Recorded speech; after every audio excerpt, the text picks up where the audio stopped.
हनुमंते नमः। आप सभी का हमारे YouTube चैनल पर हार्दिक स्वागत है। आज बड़ा मंगलवार के दिन सुने मंगलवार व्रत की पुरानी कथा। व्यास जी ने कहा, एक बार नैमिषारण्य तीर्थ में 80,000 मुनि एकत्रित होकर प्राणों के ज्ञाता श्री सूत जी से पूछने लगे, हे महामुनि, आपने हमें अनेक पुराणों की कथाएं सुनाई है। अब कृपा करके हमें ऐसा व्रत और कथा बताइए जिसके करने से संतान की प्राप्ति हो तथा मनुष्य को रोग, शोक, अग्नि, सर्व दुख आदि का भय दूर हो, क्योंकि कल युग में सभी जीवों की आयु बहुत कम है। फिर इस पर उन्हें रोग चिंता के कष्ट लगे रहेंगे, तो फिर वह श्री हरि के चरणों में अपना ध्यान कैसे लगा सकेंगे। श्री सूत जी बोले, हे मुनियों, आपने लोक कल्याण के लिए बहुत ही उत्तम बात पूछी है। एक बार युधिष्ठिर ने भगवान श्री कृष्ण से लोक कल्याण के लिए यही प्रश्न किया था। भगवान श्री कृष्ण और युधिष्ठिर का संवाद तुम्हारे सामने कहता हूँ, ध्यान देकर सुनो। एक समय पांडवों की सभा में श्री कृष्ण जी बैठे हुए थे। तब युधिष्ठिर ने भगवान श्री कृष्ण से प्रश्न किया, हे प्रभु नंद गोविंद, आपने मेरे लिए अनेकों कथाएं सुनाई है। आज आप कृपा करके ऐसा व्रत या कथा सुनाइए जिसके करने से मनुष्य को रोग चिंता का भय समाप्त हो और उसको पुत्र की प्राप्ति हो।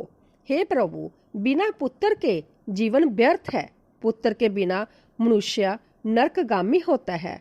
पुत्र के बिना मनुष्य पितृ ऋण से छुटकारा नहीं पा सकता और ना ही उसका पुण्यक नामक नरक से उद्धार हो सकता है। अंत्य पुत्रदायक व्रत बतलाइए। श्री कृष्ण भगवान बोले, हे राजन, मैं एक प्राचीन इतिहास सुनाता हूँ, आप उसे ध्यान पूर्वक सुनो। कुंडलपुर नामक एक नगर था। उसमें नंदा नामक एक ब्राह्मण रहता था। भगवान की कृपा से उसके पास सब कुछ था, फिर भी वह दुखी था। इसका कारण ये था कि ब्राह्मण की स्त्री सुनंदा के कोई संतान ना थी।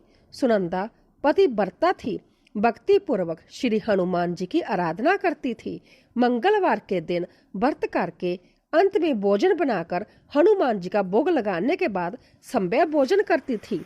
एक बार मंगलवार के दिन ब्राह्मणी गृह कार्य की अधिकता के कारण हनुमान जी को भोग ना लगा सकी, तो इस पर उसे बहुत दुख हुआ। उसने कुछ भी नहीं खाया और अपने मन में प्रण किया कि अब तो अगले मंगलवार को ही हनुमान जी का भोग लगाकर अन्न जल ग्रहण करूंगी। ब्राह्मणी सुनंदा प्रतिदिन भोजन बनाती, श्रद्धा पूर्वक पति को खिलाती, परंतु संध्या भोजन नहीं करती और मन ही मन श्री हनुमान जी की आराधना करती थी। इसी प्रकार 6 दिन गुजर गए और ब्राह्मणी सुनंदा अपने निश्चय के अनुसार भूखी प्यासी निराहार रही।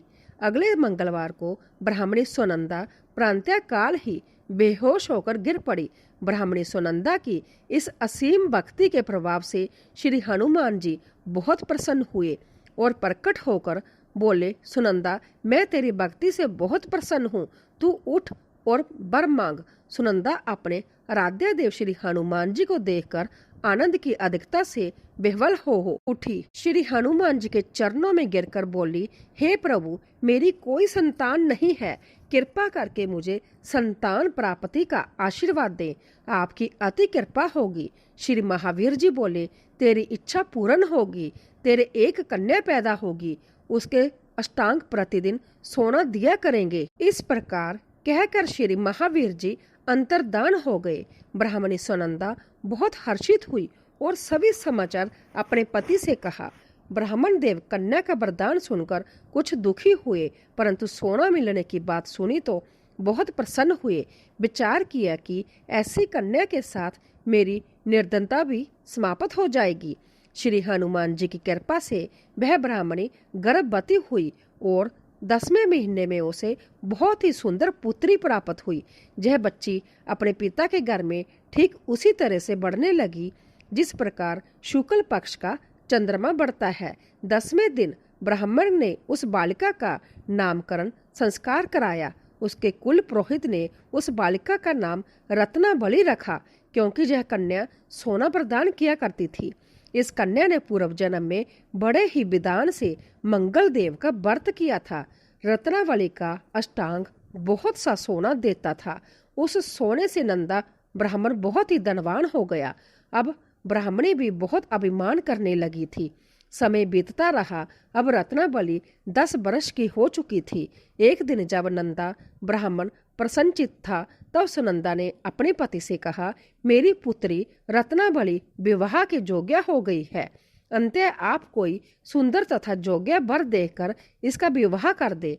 जय सुन ब्राह्मण बोला, अभी तो रत्नावली बहुत छोटी है। तब ब्राह्मणी बोली, शास्त्रों की आज्ञा है कि कन्या 8वें वर्ष गौरी, 9 वर्ष में रोहिणी, 10वें वर्ष में कन्या, इसके पश्चात रजसवला हो जाती है। गौरी के दान से पाताल लोक की प्राप्ति होती है, रोहिणी के दान से बैकुंठ लोक की प्राप्ति होती है, कन्या के दान से इंद्र लोक में सुखों की प्राप्ति होती है। अगर हे पतिदेव राजसवला का दान किया जाता है तो गौर नरक की प्राप्ति होती है। इस पर ब्राह्मण बोला, अभी तो रत्नावली मात्र 10 ही वर्ष की है और मैंने तो 16-16 साल की कन्याओं के विवाह कराए हैं, अभी जल्दी क्या है। तब ब्राह्मणी सुनंदा बोली, आपको तो लोभ अधिक हो गया लगता है। शास्त्रों में कहा गया है कि माता पिता और बड़ा भाई राजसवला कन्या को देखते हैं तो वह अवश्य ही नरकगामी होते हैं। तब ब्राह्मण बोला, अच्छी बात है, कल मैं अवश्य ही योग्य वर की तलाश में अपना दूत भेजूंगा। दूसरे दिन ब्राह्मण ने अपने दूत को बुलाया और आज्ञा दी कि जैसी सुंदर मेरी कन्या है वैसा ही सुंदर वर उसके लिए तलाश करो। दूत अपने स्वामी की आज्ञा पाकर निकल पड़ा। पंपाई नगर में उसने एक सुंदर लड़के को देखा। यह बालक एक ब्राह्मण परिवार का बहुत गुणवान पुत्र था। इसका नाम सोमेश्वर था। दूत ने इस सुंदर व गुणवान ब्राह्मण पुत्र के बारे में अपने स्वामी को पूर्ण विवरण दिया। ब्राह्मण नंदा को भी सोमेश्वर अच्छा लगा और फिर शुभ मुहूर्त में विधि पूर्वक कन्यादान करके ब्राह्मण ब्राह्मणी संतुष्ट हुए। परंतु ब्राह्मण के मन में तो लोभ समाया हुआ था। उसने कन्यादान तो कर दिया था, पर वह बहुत खिन्न भी था। उसने विचार किया कि रत्नावली तो अब चली जाएगी और मुझे इससे जो सोना मिलता था वह अब मिलेगा नहीं। मेरे पास जो धन था कुछ तो इसके विवाह में खर्च हो गया और जो शेष बचा है वह भी कुछ दिनों के पश्चात समाप्त हो जाएगा। मैंने तो इसका विवाह करके बहुत बड़ी भूल कर दी है।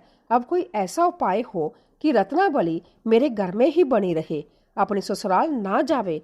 लोभ रूपी राक्षस ब्राह्मण के मस्तिष्क पर छाता जा रहा था। रात भर अपनी सैया पर बेचैनी से करवटें बदलते बदलते उसने एक बहुत ही क्रूर निर्णय लिया। उसने विचार किया कि जब रत्नावली को लेकर उसका पति सोमेश्वर अपने घर के लिए जाएगा तो वह मार्ग में छिपकर सोमेश्वर का वध कर देगा और अपनी लड़की को अपने घर ले आवेगा, जिससे नियमित रूप से उसे सोना भी मिलता रहेगा और समाज का कोई मनुष्य उसे दोष भी नहीं दे सकेगा। प्रांतःकाल हुआ तो नंदा और सुनंदा ने अपने जमाई तथा लड़की को बहुत सारा धन देकर विदा किया। सोमेश्वर अपनी पत्नी रत्नावली को लेकर ससुराल से अपने घर की तरफ चल दिया। ब्राह्मण नंदा महालोभ के वशीभूत हो अपनी मति खो चुका था। पाप पुण्य को उसे विचार ना रहा था। अपने भयानक व क्रूर निर्णय को कार्य रूप देने के लिए उसने अपने दूत को मार्ग में अपने जमाई का वध करने के लिए भेज दिया था, ताकि रत्नावली से प्राप्त होने वाला सोना उसे हमेशा मिलता रहे और वह कभी निर्धन ना हो। ब्राह्मण के दूत ने अपने स्वामी की आज्ञा का पालन करते हुए उसके जमाई सोमेश्वर का मार्ग में ही वध कर दिया। समाचार प्राप्त कर ब्राह्मण नंदा मार्ग में पहुंचा और रुदन करती अपनी पुत्री रत्नावली से बोला, हे पुत्री, मार्ग में लुटेरों ने तेरे पति का वध कर दिया है। भगवान की इच्छा के आगे किसी का कोई वश नहीं चलता है। अब तू घर चल, वहां पर ही रहकर शेष जीवन व्यतीत करना। जो भाग्य में लिखा है वही होगा। अपने पति की अकाल मृत्यु से रत्नावली बहुत दुखी हुई। करुण क्रदन व रुदन करते हुए अपने पिता से बोली, हे पिताजी, इस संसार में जिस स्त्री का पति नहीं है उसका जीना व्यर्थ है।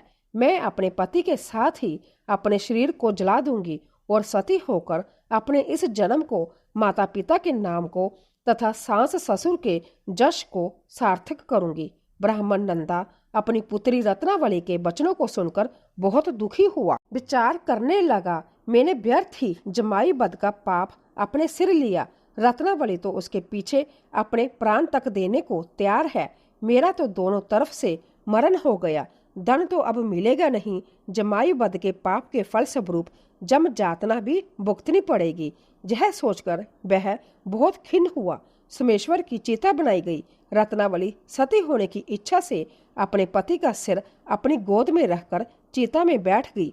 जैसे ही सोमेश्वर की चिता को अग्नि लगाई गई, वैसे ही प्रसन्न हो मंगल देव वहां प्रकट हुए और बोले, हे रत्नावली, मैं तेरे पति भगति से बहुत प्रसन्न हूँ, तू वर मांग।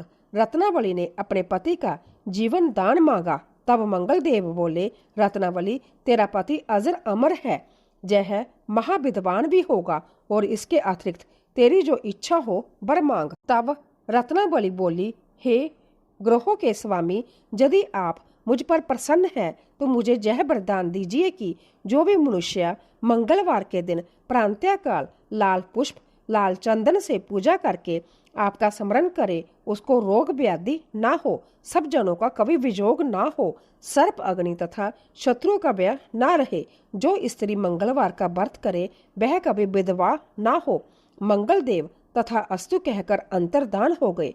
सोमेश्वर मंगल देव की कृपा से जीवित हो उठा।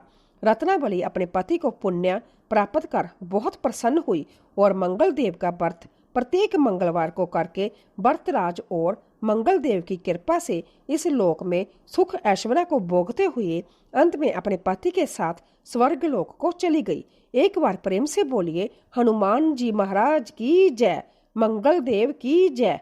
आइए सुनते हैं हर महीने सुनी जाने वाली नवग्रह की कहानी। किसी गांव में दो भाई बहन रहते थे। एक बार भाई अपनी बहन से मिलने जा रहा था। रास्ते में एक सांप बैठा था जो भाई को डसने को तैयार था। भाई ने सांप से विनती की, तू मुझे मत डस, क्योंकि मैं अपनी माँ का इकलौता बेटा हूँ और अपनी बहन का भी एक भाई हूँ। सांप नहीं माना। उसने कहा कि तेरी 9 ग्रह की दशा चल रही है, मैं तो तुझे डसूंगा ही। भाई बोला कि ठीक है, तुझे डसना ही है तो डस लेना, लेकिन मुझे अपनी बहन से मिलकर आने दे। सांप फिर बोला कि क्या पता तू इस रास्ते से आए कि ना आए, इसीलिए मुझे तो अभी डसने दो। भाई ने सांप से कहा कि ठीक है, तुझे मुझ पर विश्वास नहीं तो तू मेरे साथ मेरे थैले में बैठ जा। उसने सांप को अपने थैले में रखा और ऊपर से उस पर फूल पत्ते रख दिए।